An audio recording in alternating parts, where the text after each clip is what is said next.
let's fucking talk about this. Pieing around corners. All right. Everybody out here so pieing corners, right? So I was involved in initial creation of this fucking idea, this TTP, back in the day called combat clearing, right? It wasn't the nonsense bullshit based off the Israeli thing, right? If I want to be trained by a second-rate military, then I'll look to the Israelis. Outside of that, we're not even talking. It's not, nobody in the U.S. government is like, hey, we really can't solve these problems. Let's look and see what the Israelis are doing. You know, this is some fucking nonsense, all right? Pieing corners. All right, so if you're using angles, right, in terms of like combat clearing, I understand that, right? We want to do a threshold assessment and clear as much of this room that we can from outside of the doorway. So let's understand that the principles of CQB have never changed. That the area of the doorway and 1.5 to 3 feet in either direction is still called the same thing, right? James, what is that called? Yeah, threshold.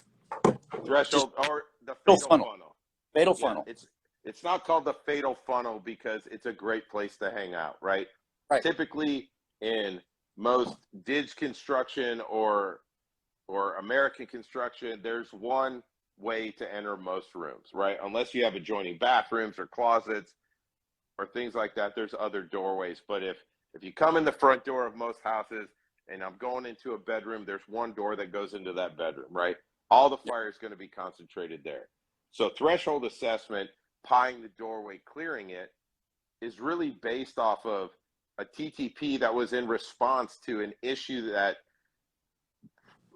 high-level soft forces and soft guys were having at that time at a certain place, right? Which was dudes blowing themselves up in the room. No need to rush in there. We're not rescuing hostages. I get all that. But there were conditions that were laid to where these conditions have to be present in order for us to use this TTP, right? 2 conditions. 1, it needs to be completely dark, and we do it under nods. We can see the advantage in that, right? If I'm going to introduce IR light and I'm going to start to stand in the doorway, I want my silhouette to be screened under the cover of darkness, right? The second thing was the walls have to stop bullets because my only out is to go back behind cover in terms of when shooting starts or I start receiving effective rounds. This idea that you're going to do this shit in daylight with studded walls and drywall, it's not going to happen. You're getting away with it because you're not fighting anyone that wants to fight. The times you do have guys that want to fight, what's happened? Officers get shot. They get shot in the doorway. They get shot through the wall. And then they start shooting back through the walls. Right. That's always going to work out well for you legally, Breonna Taylor. Like, let's just start fucking shooting into the room indiscriminately.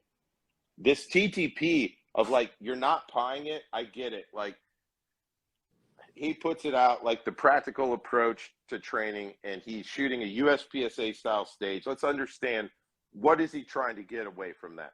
Get out of that in terms of movement, moving in and out of positions, being ready to shoot sooner so I don't have to shoot faster. These are all practical approaches to training. But guys are like, you're not pieing the corner. Half the motherfuckers that do that have never pied a corner anyway in their life. So just stop commenting. Just stop, man. This high opinion, low commitment shit, if that's your thing and you really believe in that, then we can have a conversation about it. But the first thing I'm going to ask you is, when have you done that for real? If the answer is never, we can't talk about it because you don't know what the fuck you're talking about.